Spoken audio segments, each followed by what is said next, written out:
역대하 29장 1절에서 11절.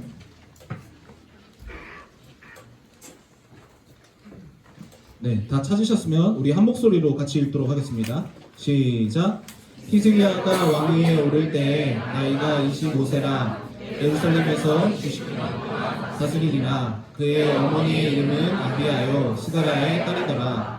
히스기야가 그의 조상 다윗의 모든 행실과 같이 여호와 보시기에 정직하게 행하여 첫째 해 첫째 달에 여호와의 전 문들을 열고 수리하고 제사장들과 레위 사람들을 동쪽 광장에 모으고 그들에게 이르시되 내 말을 들으라. 이제 너희는 성결하게 하고 또 너희 조상들의 하나님 여호와의 전을 성결하게 하여 그 더러운 것을 성소에서 없애라.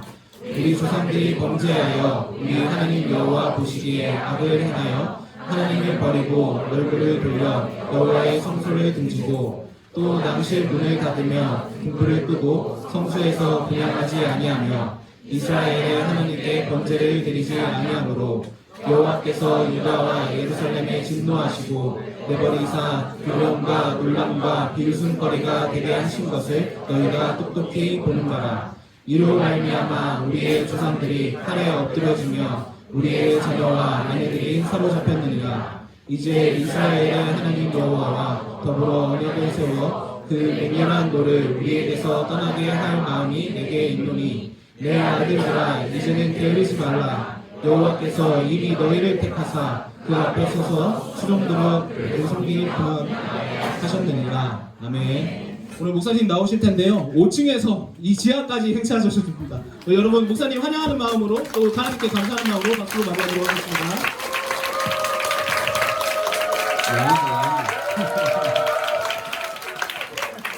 네, 먼저 조금 앉아서 설교할게요. 네, 다리를 조금 다쳐가지고 양해를 구합니다. 혹시 안 보이시는 분은 서서 설교 들으실까요? 제가 한 번 더 기도하겠습니다. 하나님, 말씀으로 우리를 인도하시고 하나님의 말씀으로 우리를 살려주셔서 참 감사합니다.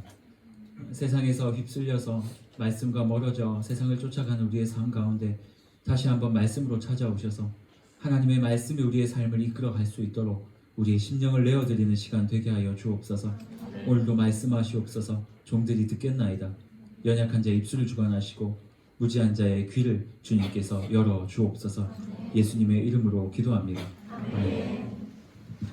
너무 진지하게 기도했죠? 원래는 제가 오는 게 아닌데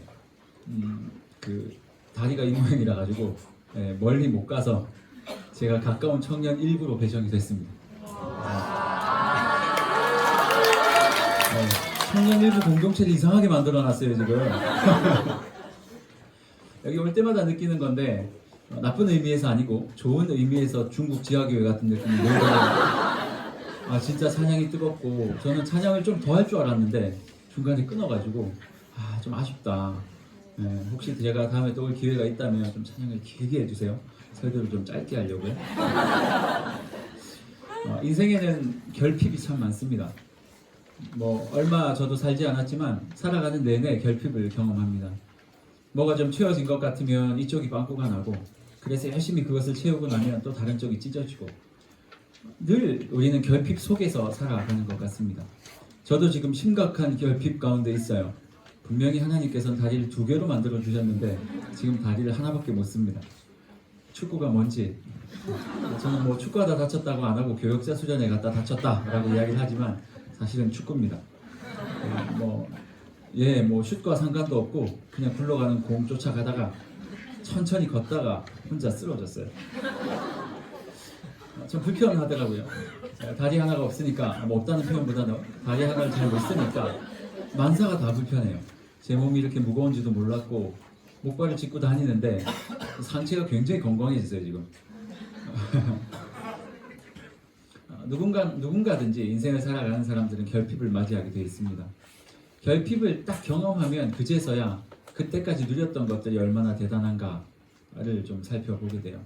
여러분들 가끔 이렇게 쭈그려 앉을 때 보면 저는 계속 아킬레스가 걱정이 돼요. 끊어지면 안 되는데 좀 이상하게 들릴지도 모르겠지만 가끔 사람들의 아킬레스가 보여요. 저게 아킬레스다. 저거 끊어지면 나처럼 고생한다. 조심해야 되겠다. 이렇게 대표적인 결핍을 경험했던 한 여인이 있죠. 신약에 보면 수가성 여인이 있습니다. 그 여인은 사랑에 대한 굶주림이 엄청 컸습니다. 그래서 매일매일 그 사랑을 갈망했어요. 예수님이 굳이 또 수가성까지 오셔가지고 지나가다가 여인을 불렀죠. 헬로우. 여인이 예수님께 반응을 해요. 누구냐고. 당신은 유대인인데 나한테 왜 말 걸어요? 예수님이 그 여인에게 말합니다. 너 굉장히 공허하지 않냐? 나에게 물 한 잔 달라. 뭐 이런저런 이야기 끝에 예수님과 그 여인이 이렇게 말을 섞게 되죠. 여인의 상황은 이랬어요. 남편이 되게 많았어요. 사실 뭐 하나 구하기도 쉽지 않은데 그 여인은 무려 남편이 5명이었나요? 5명이 이미 지나갔고 지금 있는 그 사람도 네 남편이 아니다.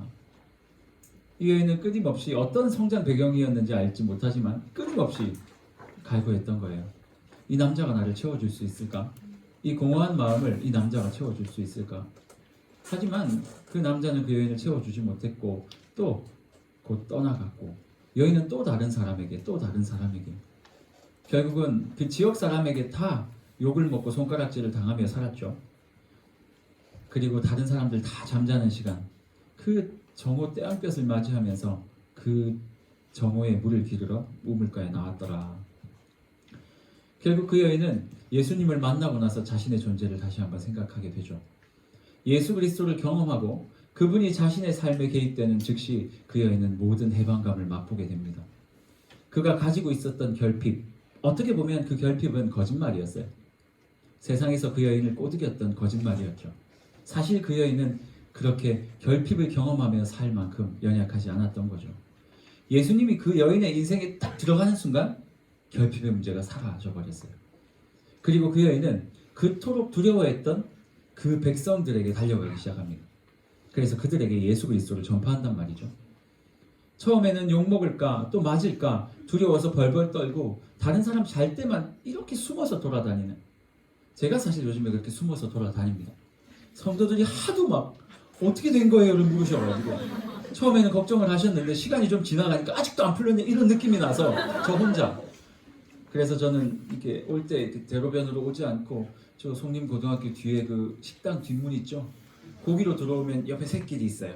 그 샛길로 이렇게 와가지고 이렇게 아무튼 그렇게 돌아다녀요. 저 잘 못 봤을 거예요. 뭐 재미도 없는 이야기를 괜히 했다 그랬죠? 결국은 그 여인이 예수 그리스도를 만난 다음에 그 여인이 그렇게 두려워했던 사람들을 마주하는 거예요.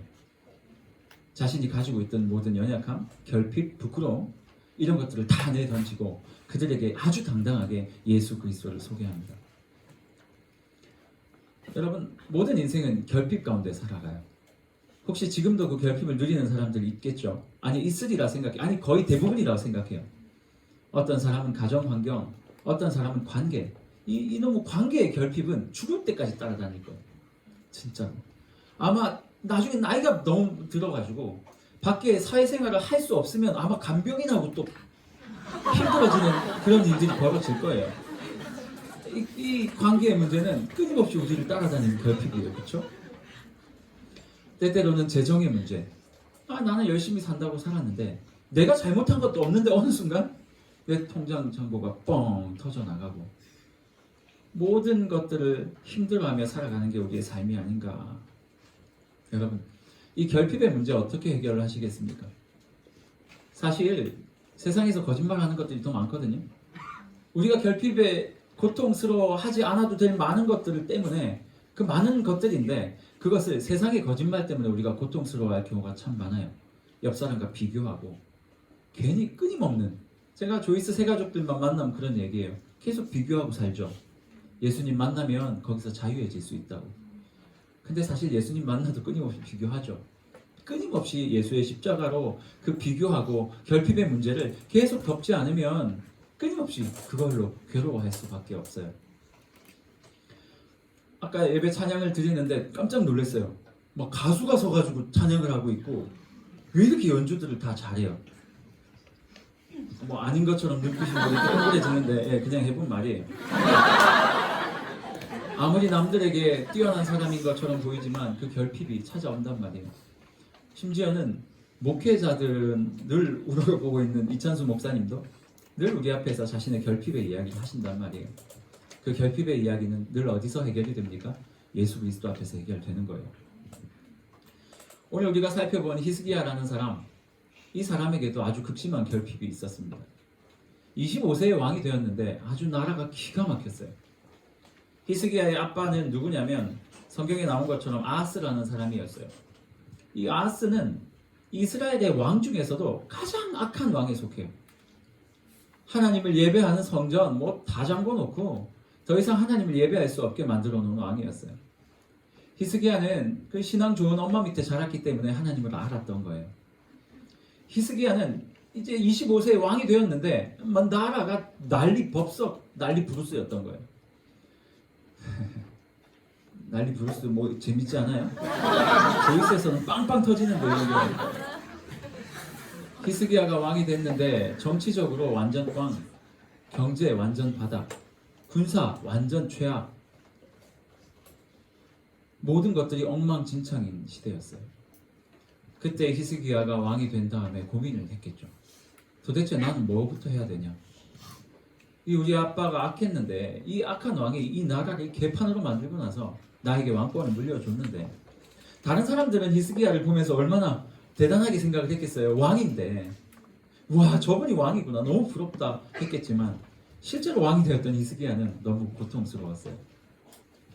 오늘 성경에 보니까 이렇게 말하고 있습니다. 2절에 보니까 히스기야가 그의 조상 다윗의 모든 행실과 같이 여호와의 보시기에 정직하게 행하여. 참 신기해요. 히스기야가 뭘 했다고 1절에 왕이 됐는데 2절에 이런 평가를 해요. 이 평가를 받기까지 과연 히스기야가 하나님 앞에서 또 어떤 왕으로서 살았기 때문에 그가 가지고 있었던 자기가 한 것도 아니에요. 자기와 상관없이 인생에 찾아온 그 결핍의 문제를 도대체 무엇을 통해서 무엇을 가지고 돌파했는가.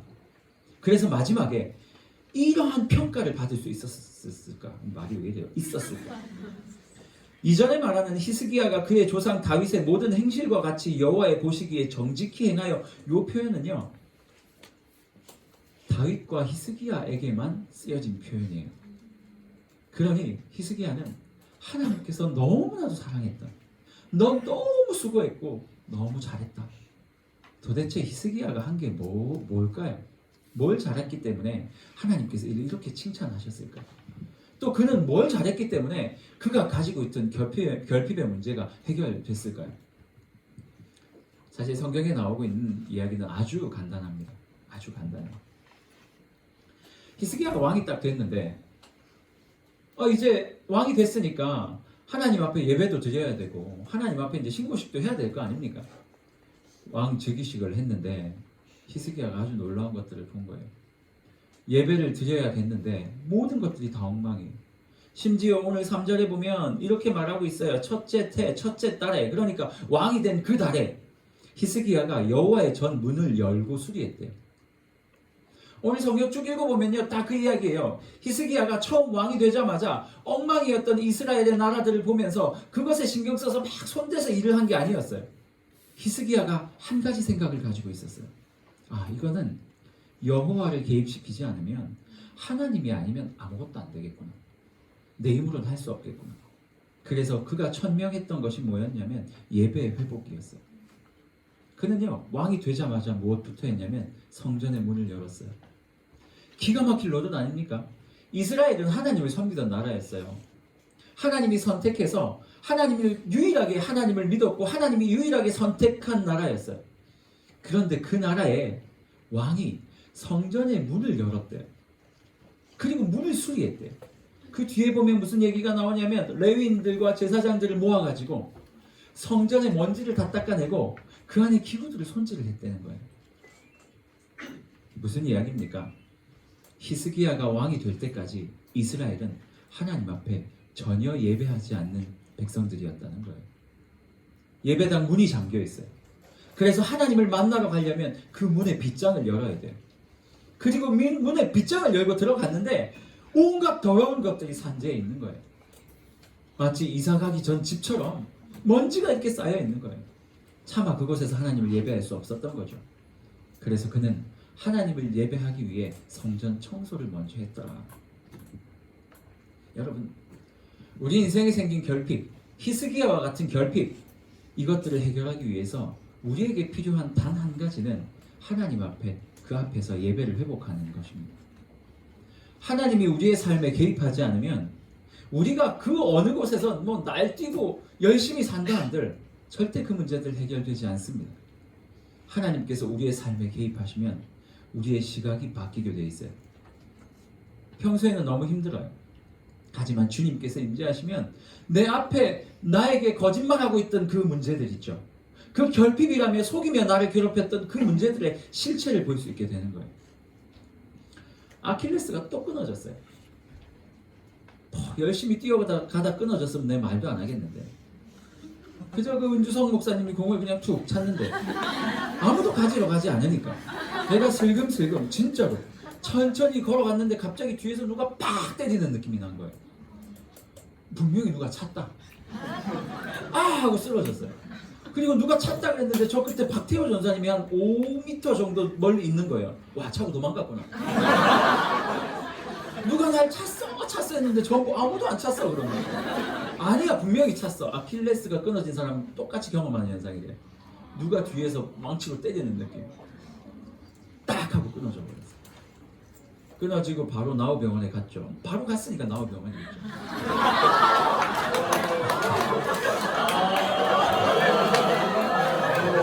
이제 된다, 그쵸? 처음부터 다시 하겠습니다. 나우병원에 갔는데 이거 뭐 분당의교회 목사라는 소문이 다 나버린 거예요. 내 담당 의사, 우리 교회 집사님 몰랐어요. 갑자기 너무 잘하게 해주시는 거예요. 입원을 하고 그 다음날 수술을 했는데 수술실에서 그 수술 마취 선생님이 오시더니 저한테 뭐라고 말하냐면 기도 한번 해도 되겠습니까? 그래서 교회 다니냐고. 그래서 저 목사입니다. 그러니까 그 마취 선생님의 말이 더 웃겨요. 아, 분당의교회 목사님? 그러는 거예요. 분당의교회 목사 하나가 아킬레스 끊어져서 왔다는 소문이 다 난 거예요. 나오고. 이제부터는 뭐 수술실에서 아프다 소리도 못해요. 무서웠는데 솔직히 아프다 소리도 못해요. 척추 마취를 하겠대요. 그래서 이렇게 웅크리고 있어요. 바늘을 척추에 꼽는데 저 되게 겁냈거든요. 하지만 난 목사니까, 이분은 집사님이니까 난 어떤 일이 있어도 내가 참겠다. 근데 생각보다 아프지 않았어요. 아주 얇은 바늘이 들어가고 하반신이 쓱 마취되고 나오면서 수술 끝나고 나왔는데 너무 행복한 거예요. 왜냐면 이거 한 거 있죠. 그 우유주사래요. 기분이 너무 좋은 그 연예인들이 많은 우유주사. 그거를 먹고 기분이 좋아가지고 수술하고 나면 웃으면서 나왔어요. 진짜 기분이 좋더라고요. 약간 환각성이 있나 봐요. 뭐 장모님 서 있고 안에 서 있는데 막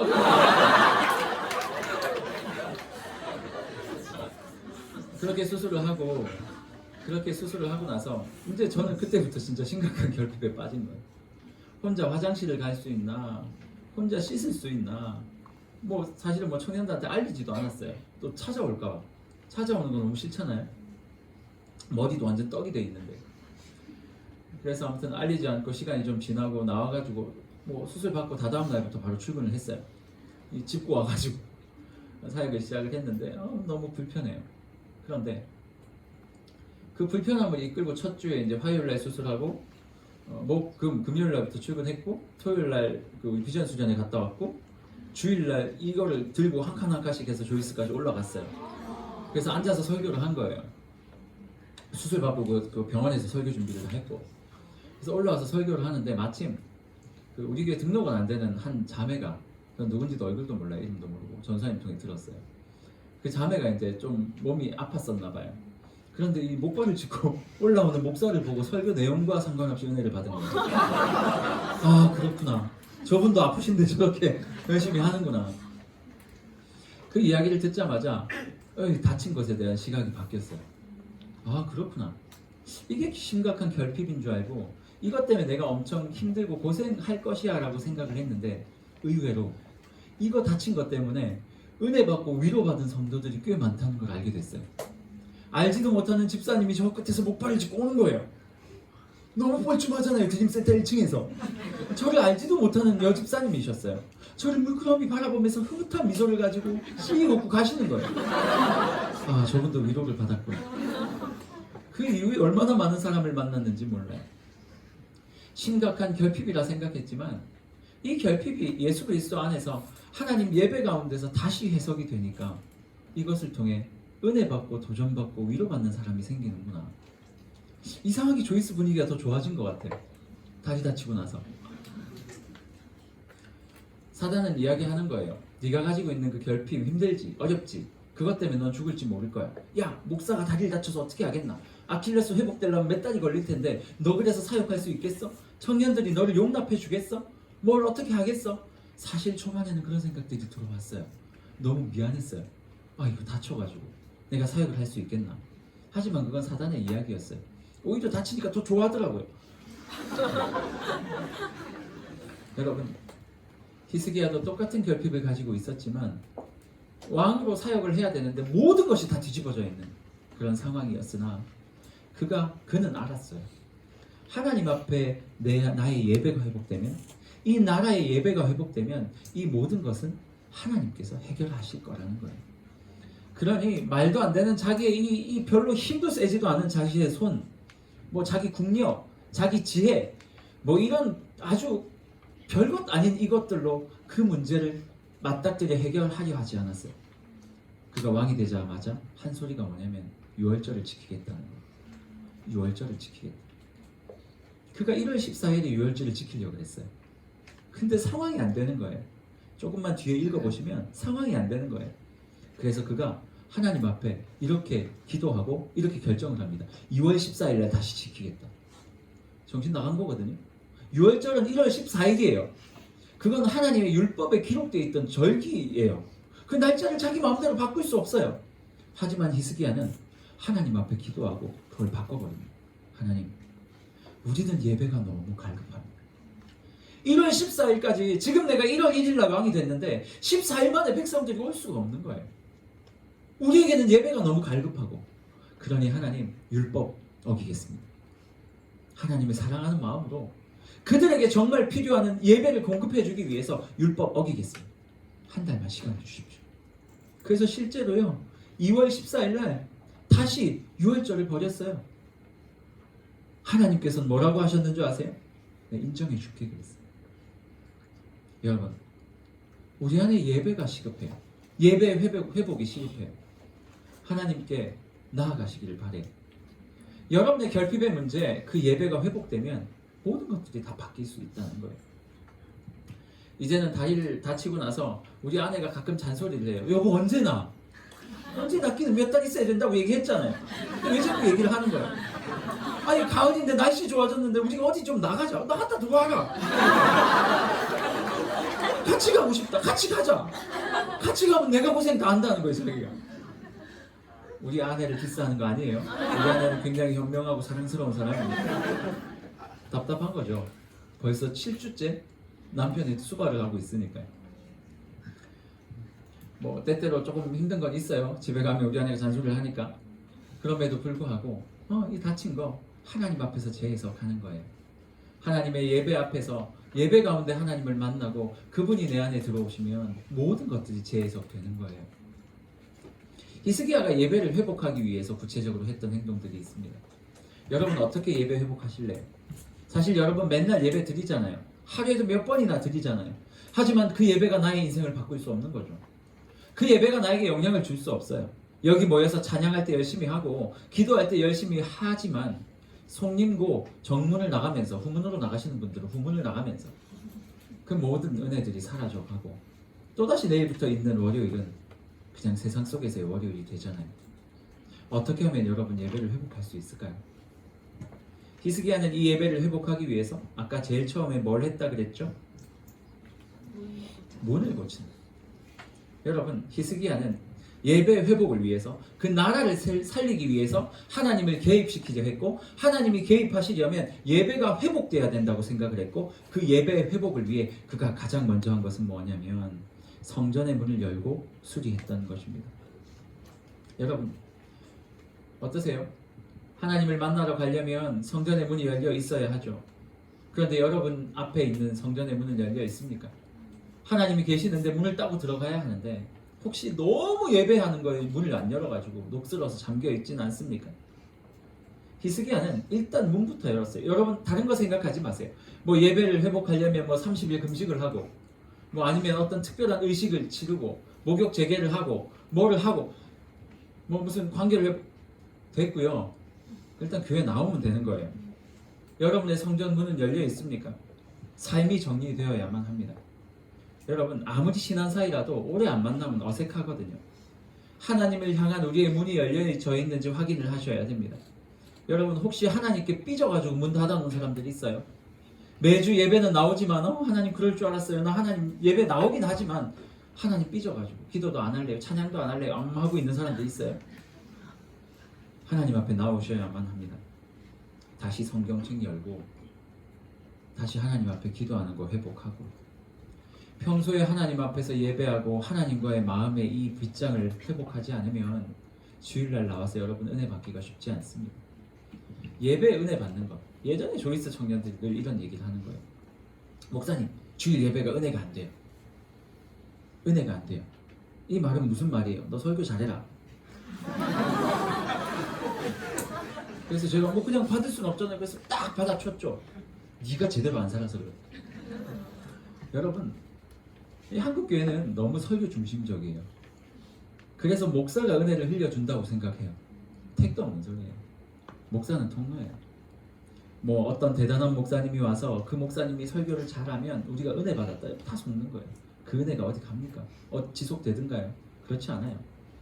예배는 목사의 설교를 듣는 시간이 아니에요. 예배는 하나님 앞에 나와 그분과 내가 관계를 맺는, 그분과 내가 하나님 앞에서 교감을 하는, 그분께 영광을 올려드리고 그 은혜를 내가 경험하는 시간이에요. 어떻게 하면 은혜 받을 수 있는지, 제가 어떻게 하면 그 빗장문 열고 은혜 받을 수 있는지 이 비법을 하나 알려드릴게요. 제가 대치동 학원 강사를 했으면 다 서울대 보냈을 텐데 비법이 있어요. 그게 뭐냐면 여러분이 한 주 동안 조금 저속한 표현 겁나게 열심히 살면 돼요. 뭘로? 하나님 말씀으로. 하나님 말씀을 가지고 그 말씀대로 열심히 살면서 빗장을 여는 거예요. 그러면 세상 안에서 반드시 스크래치 입게 돼 있어요. 왜? 세상은 우리가 다른 사람들이니까. 여기서 하나님 말씀대로 살려 그러다가 배신당하고 그래 그럼 내가 좀 도와줄게 그러니까 고마워 하고 지위를 다 맡겨. 나는 하나님 말씀 때문에 시작했는데 오히려 막 상처만 받아요. 막 세상 사람들에게 막 스크래치 나는 거예요. 그 스크래치를 가지고 주일날 오는 거예요. 하나님, 나 주님의 말씀대로 살기 위해서 이렇게 노력하다가 이 다 터진 거 보세요. 입술 터지고 손가락 잘리긴 너무 막 이게 막 나가고 막 갈비뼈 뭐 이것도 이상하다.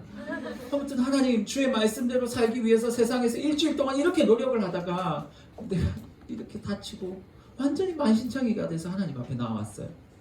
하나님 나 만져주실 거죠? 여러분 그렇게 세상 가운데 고통을 당하다가 하나님 앞에 나오면 그 앞에서 누가 설교해도 다 은혜돼요. 이찬수 목사님 서 있으면 당연히 은혜 되겠지만 저 같은 사람이라도 은혜가 되고 또 몰라요 다 은혜 되는 거예요. 우리 예찬이가 와서 설교를 해도 그건 좀 심하지만 여러분 세상에서의 삶이 있고 그 삶이 회복된 자가 하나님 앞에 나올 때 은혜가 주어지는 것이고 하나님께 영광을 돌리는 거거든요. 너무 설교 잘하는 목사 좋아하지 마세요. 너무 그런 것들만 찾아다니지 마세요. 그럼 여러분 나중에 이상해져요. 똑같이 교회 왔는데 담임 목사님이 오면 담임 목사님 외국 가면 성도를 수천 명 줄어드는 거 아세요 여러분? 너무 이상해요. 쏘 이상해요. 담임 목사님 있으면 예배하고 없으면 예배 안 하는 게 이상하잖아요. 예배는 은혜는 여러분들이 스스로 받는 거니까. 히스기야는 알았어요. 그래 먼저 빗장을 열고 하나님과 너무 오랜 관계가 없었어요. 자기도 25년 동안 하나님 못 만난 거예요. 엄마를 통해서 하나님 이야기는 들었지만 그 25년 동안 하나님을 못 만난 거예요. 용기를 냈어요. 빗장문 열자. 열고 다시 저 안에 정리하고 하나님과 약간 소원해져 있지만 내가 살아갈 수 있는 방법은 이거밖에 없으니까 빗장문 열고 들어가자. 그리고 제사장과 레위 사람들을 모았죠. 청소를 시켰어요. 깨끗하게 청소한 다음에 히스기야가 그들에게 선포했던 내용이 뭐냐면 여러분들아, 제사장아, 레위인들아, 너희들 게으르지 마라. 뭐에 게으르지 말라고요? 예배하는데 게으르지 마라. 이제부터 하나님 앞에서 부지런히 예배하는 삶을 우리가 먼저 살아야 한다. 이 예배가 회복돼야 우리가 회복돼야 이 나라가 회복되고, 이 나라가 회복돼야 하나님의 언약이 다음 단계로, 다음 세대로 이어질 수 있다. 그러니 지금부터 우리가 해야 될 것들은 예배를 회복해야 되는 것이고, 너희들은 그것을 위해서 부지런히 일하기를 바란다. 오늘 이 본문을 역대하 말고 열왕기하 18장에서 똑같은 이야기들을 하고 있는데요. 그 열왕기하 18장에 보면 이렇게 말하고 있어요.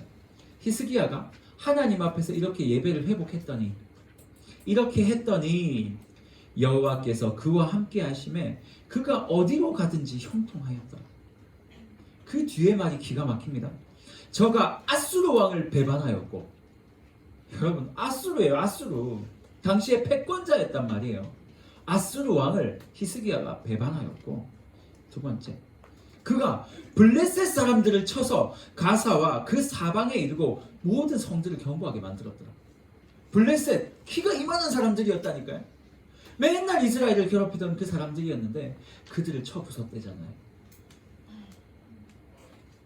그가 이렇게 하였더니, 그가 하나님 앞에서 예배를 회복했더니, 그가 이제 여호와 앞에서 늘 어디를 가든지 형통했고, 그 형통함으로 말미암아 아수르를 무시했고 블레셋을 무시할 수 있는 말도 안 되는 삶을 살았다는 거예요. 여러분의 아수르는 뭐예요? 여러분의 블레셋은 뭐예요? 모든 것들이 거짓말하면서 우리에게 다가오는 거예요. 결핍으로. 그때 우리가 회복해야 될 건 뭡니까? 예배예요. 아니 목사님 그거 우리가 왜 몰라요? 모르는데 못하잖아요. 예배예요. 하나님 앞에 그 예배가 회복되면 세상을 무시할 수 있다니까요. 생각해보세요. 아수르가 힘이 없어서 무시했겠어요? 아니요. 그는 여전히 강했어요. 하지만 하나님이 나와 동행하시니 그 강력한 힘이 나를 어쩌지 못하더라는 거예요. 친구들하고 비교하면서 서울대 나온 사람 손 들어보세요. 나 손 들지 마세요. 진짜 손 들면 이상하잖아. 뭐 한다고 서울대도 못 갔어요, 여러분. 공부도 못 해가지고, 그쵸? 서울대도 못 가고 어떻게 살아요? 저보고 갔는지 묻지 마세요. 세상 사람들은 서울대 나온 사람, 그리고 그들에게 실제로 보상도 많이 해주죠. 그들의 강력한 힘이 있어요. 하지만 쓸데없이 그런 거에 눌릴 필요 없는 거예요. 왜요? 우리가 하나님과 예배가 회복되면 하나님께서 우리와 함께 하심에 우리가 형통케 돼요. 세상에서의 형통은 아닐지 몰라요. 적어도 우리가 뭐 아주 잘 나가는 사람처럼 부자가 되고 그런 건 아닐 수 있어요. 하지만 그것에 눌리지 않고 살 수 있어요. 우리가 아수르가 되진 않겠지만 적어도 아수르를 배반할 수 있을 만큼의 실력은 갖게 된다. 여러분 기억하십시오. 모든 인생에게는 아픔이 있습니다. 모든 인생에게는 결핍이 있습니다.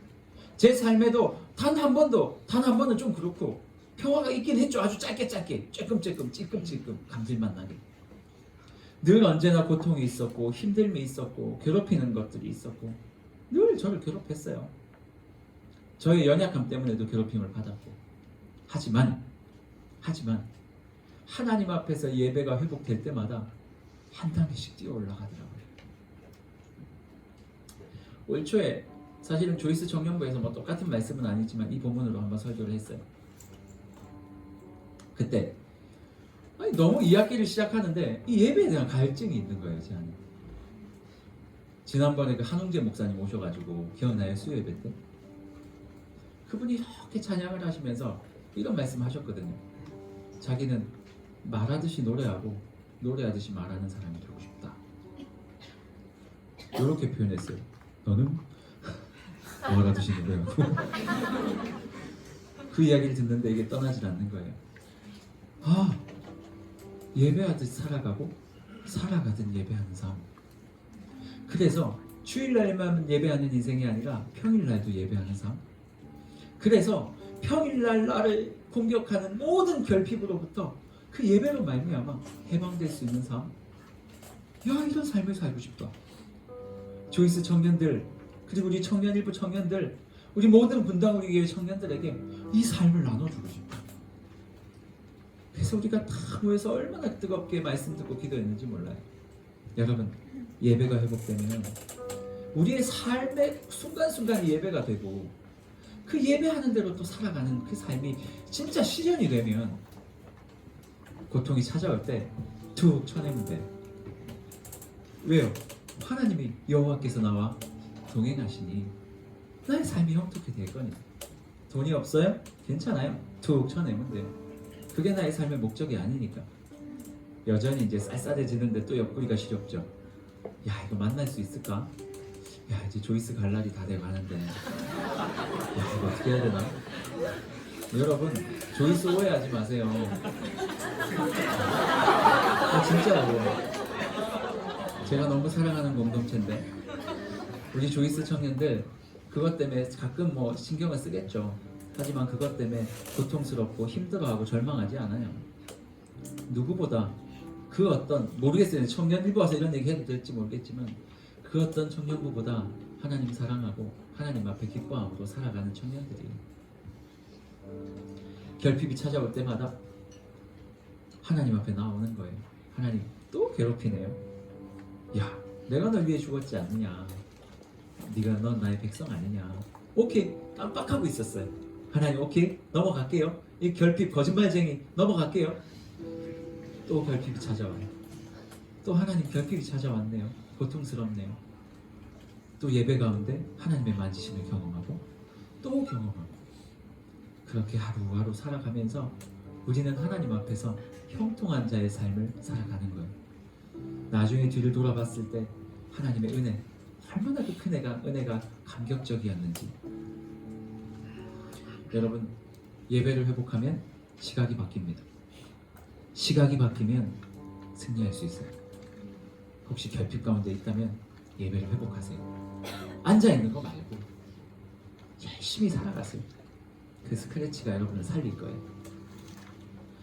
내가 여러분들과 함께 찬양하고 싶은 찬양이 있습니다. 주님을 보게 하소서라는 찬양이에요. 이 찬양의 가사는 이렇습니다. 어두움 속에서 하나님께서 날 찾아오셨대요. 의심하는 나를 주님께서 손 내밀어 잡아주시네. 두려운 마음 내려놓고 주 바라봅니다. 가사가 이래요. 주님을 보게 하소서. 이 찬양 가사를 쓴 사람은요, 여전히 어두운 가운데 있는 거예요. 그때 이 사람이 하나님께 뭐라고 노래하냐면, 주님을 보게 하소서. 주님, 나를 붙드소서. 내 뜻과 내 생각이 하나님 앞에 내려놔지기를 원합니다. 주님 앞에 나 엎드려서 주님의 음성을 기다렸는데, 주님이 나를 부르실 때 내가 그러면 하나님께서 예배를 통해서 나를 만져주시고 내 생각을 바꿔주시고 하나님 앞에 이끌어주시는 거에 순종하게 된다면 내가 믿음으로 그 고통과 결핍 위를 걸어가겠다는 뜻이에요. 우리 이 찬양할 때 여러분을 괴롭히는 모든 결핍의 문제가 예수 그리스도 앞에서 해결되고 회복된다는 믿음을 가지고 이렇게 노래하기를 원합니다. 나의 주님께 찬양 드리며, 나의 주님께 찬양 드리며, 그 크신 사랑 주 임재,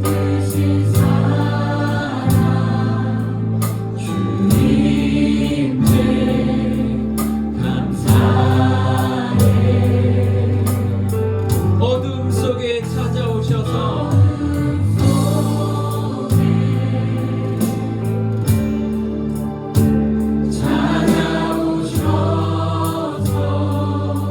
주님의 영광 보게 하시네.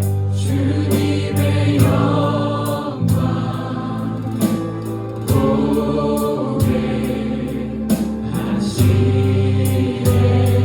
여전히 의심하는 나를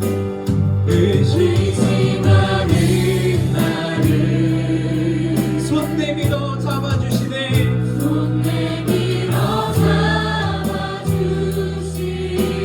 두려운 마음 내려놓고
함께 노래합니다.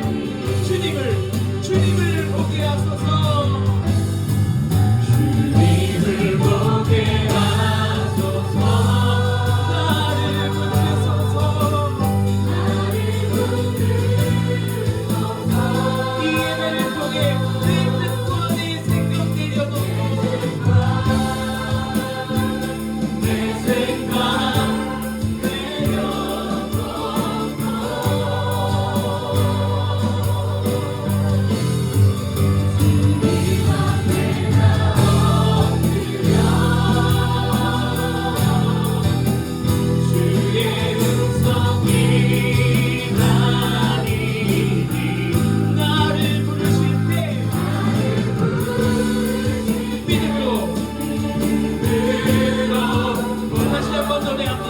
주님을 보게 하소서. 아멘. 주님을 보게 하소서. 나를 붙드소서. 내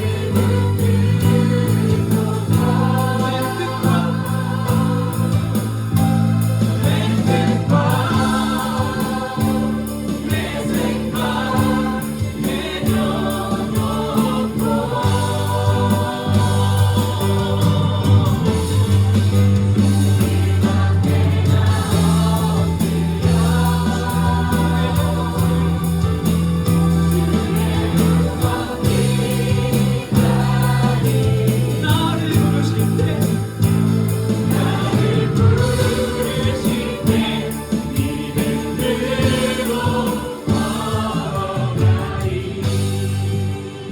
이 찬양을 계속 부르는데 이 마지막 가사가 제 머릿속을 떠나지 않네요.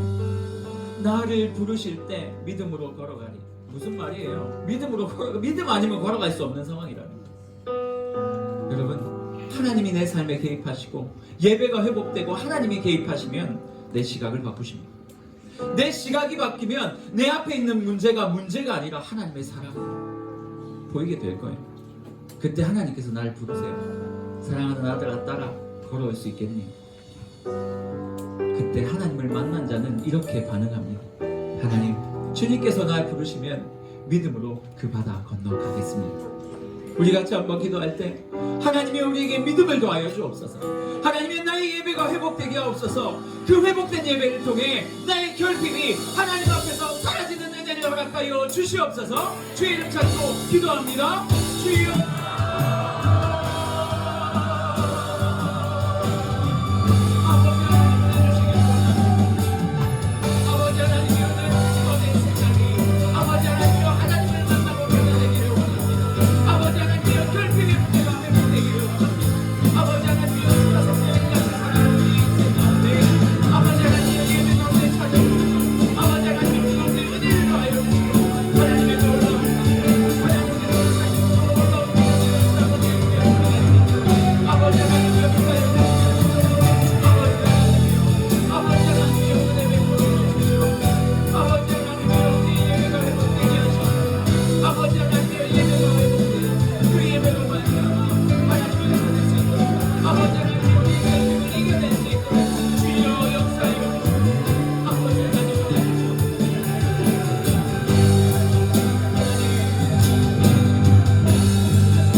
나를 부르실 때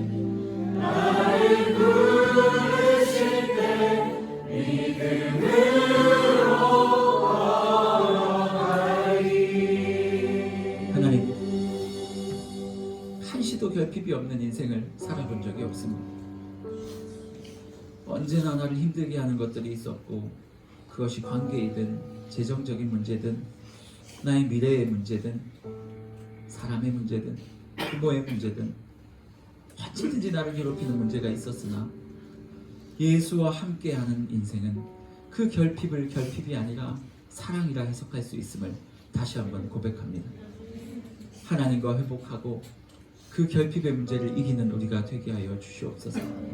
교회는 늘 나왔지만 하나님과의 관계가 여전히 서먹서먹하여 어색한 자들이 있다면, 해결해주지 않는 그 문제 때문에 하나님께 삐지고 마음 상해서 하나님의 이름을 마음껏 부를 수 없었던 지체들이 있다면 오늘 이 예배를 통해 다시 회복시켜 주시기를 원합니다. 그래서 그 결핍을 뚫고 하나님을 바라볼 수 있는 인생, 그러한 삶 살아갈 수 있도록 주님 역사하여 주시옵소서. 믿음으로 걸어내는 인생 되게 하여 주시옵소서.